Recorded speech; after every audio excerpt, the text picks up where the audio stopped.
Some tough subjects are discussed in this episode, and if you're affected by any of this, there are some organisations listed in our show notes who can help.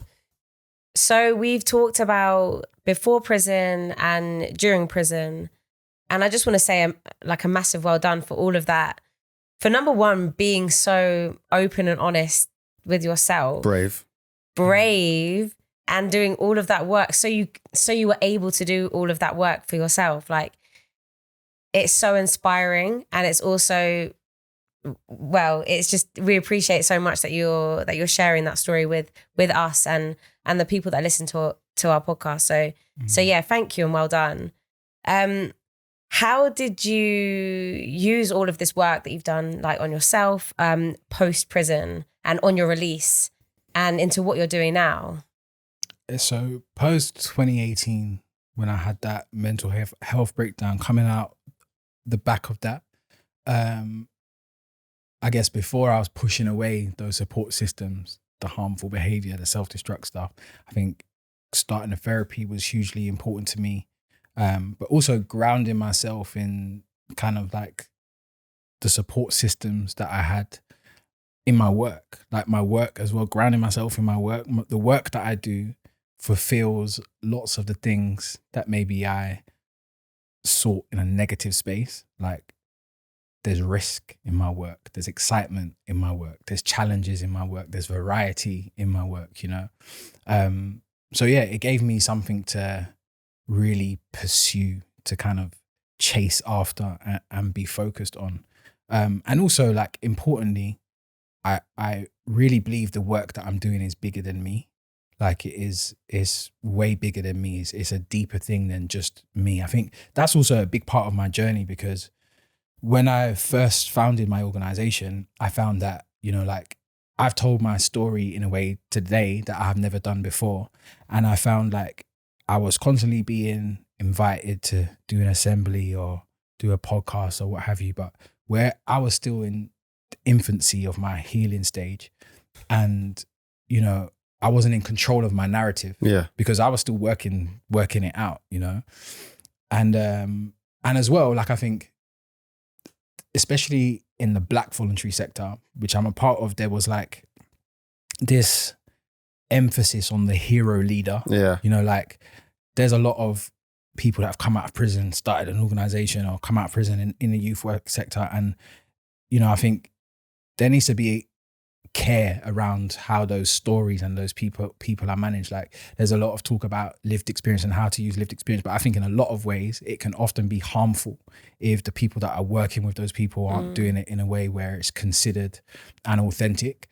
And I definitely felt that, like, in the beginning, you know, I was asked to do all of these things, and it was more like they wanted me to fit their perceived image of me, more like this whole, like, man them mentoring, you've been to prison, now you can talk to the youth. They wanted lived experience, so yeah, so it's like kind of, like, sometimes I'd be asked to go and do something like an assembly, you know, and talk about my story, but they would be coming from that angle of like, you know, I've been to prison and now I'm running an organization. For me, like, what's the message that I'm sending to kids? So I think for me, I kind of did the deep work in the background. Like, the seed grows underground, you know? And I think, for me, like, one simple principle that I think I live by through the work that I'm doing is I never want my name to be elevated above my work. And sometimes that's felt like I'm swimming in the opposite direction, you know? That's made it more difficult with funding and what have you, even for the fact that, because I'm working in prevention, there's a phrase that I love, a quote that I love from Desmond Tutu, which is like, there's only so long we can keep pulling people out of the water before we have to go upstream and find out why they're coming in. And I think that's dope.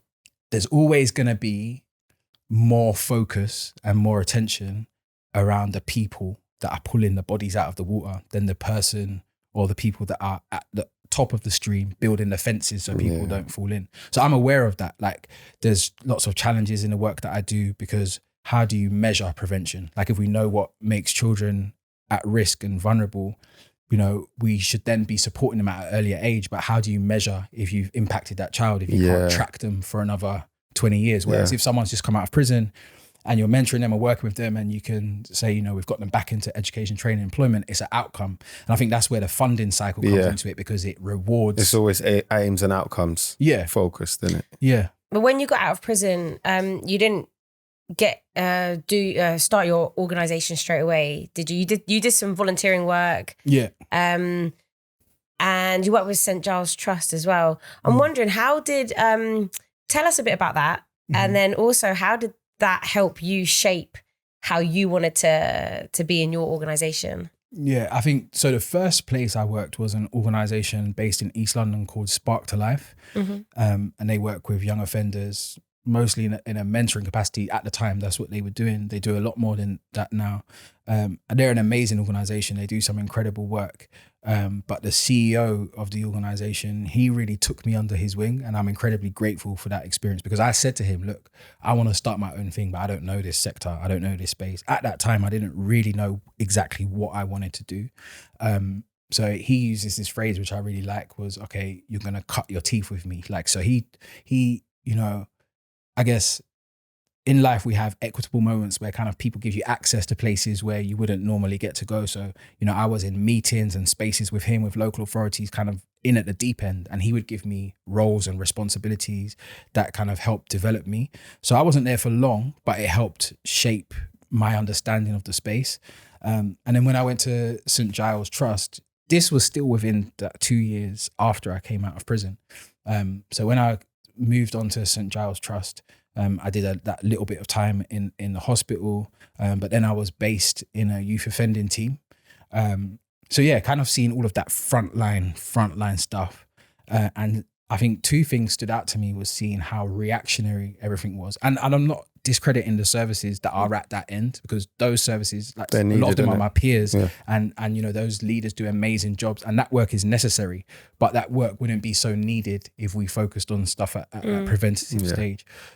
So for me, it became obvious that there's a gap here. Like, there's a lot of organizations do prevention stuff as well, but there seemed to be a lack of people that were focusing fully on that. So I think it just became obvious to me that there's a gap here to do something a bit different.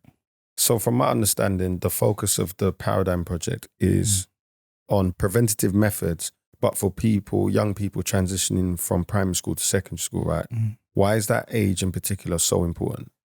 Yeah, so that's not all the work that we do, but our flagship program, My Next Steps, focuses around that transition from primary to secondary. And I feel like there's a lot of work being done at the older ages. We see in the education space, we see a lot of labels assigned to people like, you know, complex behavior or persistent negative behavior or hard to reach, all of these things. But for me, children don't become at risk or high risk once they get to secondary school. Often there were signs that were missed at a younger age. Like, we know the things, research has showed us what makes children vulnerable. Like, for example, people from low socioeconomic background, people with special educational needs and disabilities, Black and ethnic minority students. I mean, one of the easiest ways to do it is look at the groups that are overrepresented in exclusion statistics, overrepresented in the criminal justice system. For me, almost what I'm doing is reverse engineering that and trying to provide support at a younger age. So actually, the work that I'm doing at the transition from primary to secondary school, I don't even see that as early. I feel like that's almost like a critical stage, but there's work at other transitions, like almost early years going into primary school, going from key stage 1 to key stage 2. Like, there's points within the primary school journey that if we put more emphasis, if we spent more money, if we empower children, and it's not, our program doesn't just work with the children. You know, we've recently developed a model around the school ecosystem, which puts the child at the center, but looks at their immediate support network spilling out into the wider community. So our program addresses the different parts of that ecosystem. So we also, within our program, provide sessions for parents, and we provide CPD accredited training for school staff that work with children as well. And I think we need to have that approach where we're looking at the whole problem, not just the isolated parts. So yeah, that's the focus of my work, is kind of that primary school transition, and then looking down instead of up. That's really so important, isn't it? So interesting how young like it is that kids are learning and developing and changing and really gonna impact their future. Yeah, I think people come out of primary school and all we really know about them is the academic ability. True. Or a problem that's associated with them, or something that can be defined as a problem. There's not enough done to empower and develop the person. There's nothing that develops the individual. And I think that ties in also to my academic pursuits. So I'm also studying at the moment, and the area of interest. So it's a research-based degree, and I'm doing research into the school to prison pipeline. And again, most of the bodies of research that exist in that topic start from point of exclusion. So they start when the child or young person is excluded or they're involved in the criminal justice system. For me, we need to shine the light way further upstream. It's that whole upstream thing, I guess, that flows through everything that I do, you know, is we need to be looking further upstream. And I think even maybe some of that flows from my own story, you know, like my own journey has required me to look upstream to be able to solve or to tackle what's happening now, you know. So I think that's something that is often overlooked and not enough emphasis is put on it. Because of people's different experiences, Yeah. So this is something that I wanted to touch on as we spoke about it before. And it's the kind of assumption people have when they realize, you know, you've been to prison. What is your experience of that? Yeah. Or the term ex-offender when people hear it? I hate that. I spoke on a panel last week, I think it was, at NPC. So that's the National Philanthropy Centre, and I was invited to speak on a panel, and the theme was where next for lived experience. And I think at all levels of funding, so from grassroots funding to some of the biggest organizations, there's this real like thirst for lived experience, right? And I think there's a lot of buzzwords in my sector, so like co-production, lived experience, all of these things, and they kind of go in cycles. And I think people realize the importance of coming up with solutions with the help of people who have had those experiences. But unless it's done authentically, like I said previously, it can be more harmful, you know. And I think I've definitely noticed that. Like I'm not ashamed of my past. Like I accept my past. I'm not proud of what I did, but also I accept it. I accept that that's part of my story. But I have to look at what is its relevance to what I'm doing. So before you want to invite me into a space as lived experience from coming out of prison, do you know the work that I do? Do you know what I mean? Do you understand what I'm trying to achieve? And I think, you know, like I've had experiences where so we was delivering some training called cultural humility training, and that was to staff and professionals who was working with vulnerable children and young people. And as part of that delivery, we delivered to the police. That's a whole nother story, because that was a challenging experience. I can imagine. And that was a full circle moment to be in this position where I'm now delivering a workshop to the police. But anyway, we had a discussion afterwards, and it was one of the senior officers within this borough. And he made a comment as if to say, like, the work that you're doing is amazing considering the life you've come from. And that was just, you know, an assumption that he's made based on, you know, and he referenced something to do with gangs as well. And I think, you know, that's just an assumption that he'd made on the perceived image he had of me, you know. So I don't. And you never once mentioned gangs. You never mentioned that kind of stuff. Never. So I don't disassociate or shy away from the fact that I've been to prison, because even though it was a short period of time, it's affected the rest of my journey since.